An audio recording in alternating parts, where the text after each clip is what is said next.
स्वागत है आप सभी का हमारे यूट्यूब चैनल पर।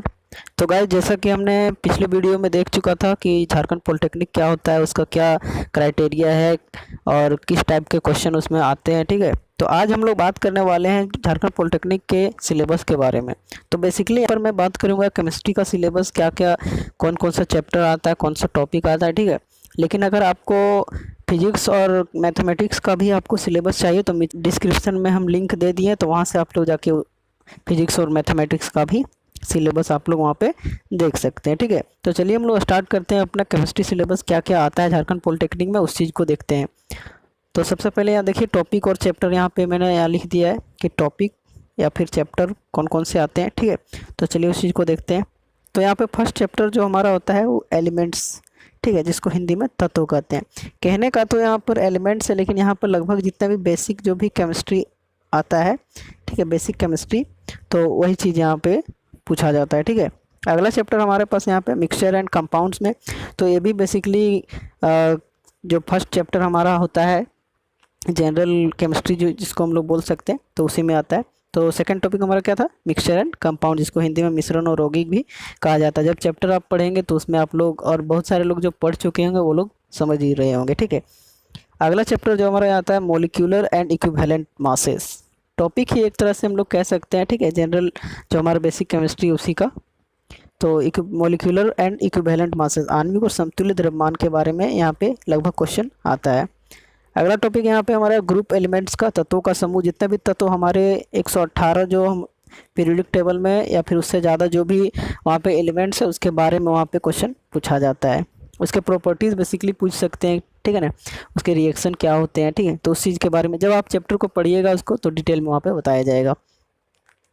फिर अगला जो टॉपिक यहाँ पे पूछा जाता है इम्पोर्टेंट कंपाउंड, जितना भी हमारा महत्वपूर्ण रासायनिक यौगिक है, केमिकल कंपाउंड जो इम्पोर्टेंट है, तो उसके बारे में भी यहाँ पे देखने को मिलता है क्वेश्चन अच्छा खासा।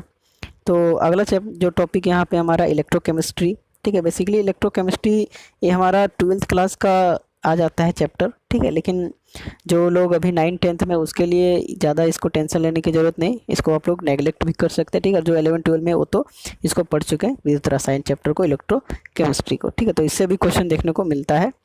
अगला जो यहाँ पर टॉपिक है वो acid basis salt and hydrolysis से है।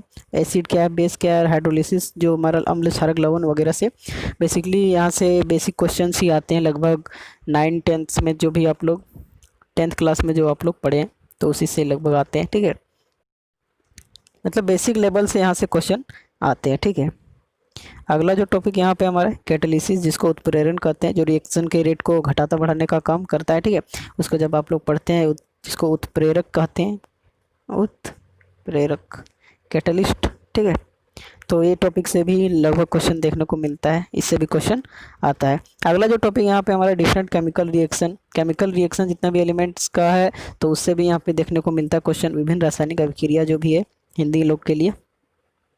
फिर आगे पीरियोडिक क्लासिफिकेशन ऑफ एलिमेंट से भी यहाँ पे क्वेश्चन आता है, जो पीरियोडिक टेबल आपका है, ठीक है, उससे भी यहाँ पे क्वेश्चन देखने को मिलता है। ठीक है, उसका प्रॉपर्टीज़ के बारे में, ट्रेड्स के बारे में भी कभी कभी पूछ लिया। तो अगला टॉपिक यहाँ पे हमारा law of chemical combination and gas laws जो हमारा बॉयल्स लॉ, चार्ल्स लॉ वगैरह है, ठीक है, गैलुजेक लॉ, ये सब वहाँ पे पूछा जाता है। और रासायनिक संयोजन का नियम, वहाँ पे जो केमिकल कॉम्बिनेशन का नियम है वो भी वहाँ पे पूछा जाता है। फिर आगे एटॉमिक स्ट्रक्चर एक चैप्टर है जो कि आप लोग 9th क्लास में भी पढ़े हैं और 11th क्लास में भी इस चैप्टर को पढ़ने को मिलता है। तो वहाँ पे एटॉमिक स्ट्रक्चर से वहाँ पे इलेक्ट्रॉन प्रोटॉन की संख्या वहाँ पे निकालने, एटॉमिक नंबर ये सब वहाँ पे निकालने के लिए वहाँ सिखा दिया जाता है। ठीक है, मतलब तो इस टॉपिक से भी वहाँ पे अच्छा खासा क्वेश्चन आ जाता है। फिर नेक्स्ट टॉपिक हमारा है वैलेंसी संयोजकता, जिसको हिंदी में हम लोग कहते हैं। तो वैलेंसी से रिलेटेड क्वेश्चन भी यहाँ पे झारखंड पॉलिटेक्निक आपको देखने को मिलेगा। फिर आगे जो टॉपिक है वो कॉन्सेप्ट ऑफ एटॉमिक, परमाणुक सिद्धांत से भी यहाँ पे लगभग देखने को मिलता है क्वेश्चन। ठीक है, अगला टॉपिक हाइड्रोकार्बन, जो कि ऑर्गेनिक का हमारे यहाँ पे टॉपिक आ जाता है, ऑर्गेनिक केमिस्ट्री का।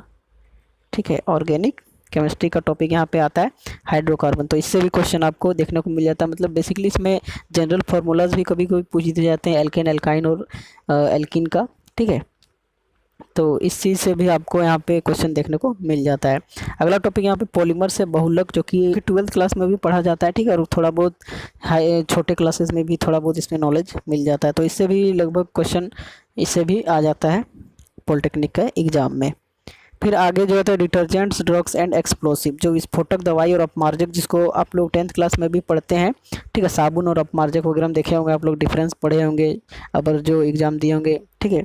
तो वो लोग अब जरूर पढ़े होंगे 10th क्लास में, और जो 12th क्लास के बच्चे हैं वो भी इसको पढ़ते हैं, ठीक है। 11th में भी बेसिकली इसको रखा गया है, ठीक है। हाइड्रोजन चैप्टर में इसको रखा गया, तो वहाँ से इससे भी क्वेश्चन देखने को मिलता है। तो ओवरऑल जो हमारा यही था सिलेबस, ठीक है। ये केमिस्ट्री से रिलेटेड इतने 17 टॉपिक से आपका एग्जामिनेशन में लगभग आ जाता है। तो आप सभी को बहुत बहुत बेस्ट ऑफ लक, ये सारे टॉपिक को तैयार कीजिए और केमिस्ट्री में कम से कम टारगेट रखिए 50 में 50 लाने का, ठीक है। तो लगे रहिए और अच्छे से अपने झारखंड पॉलिटेक्निक 2020 को क्रैक कीजिए और अच्छे अच्छे कॉलेज में आप लोग जाइए। तो यहाँ तक आप सभी का धन्यवाद। वीडियो अच्छा लगा तो लाइक जरूर कर देना यार, और चैनल पर नए हो तो सब्सक्राइब कर देना और शेयर वीडियो को करना ना भूलना, ठीक है।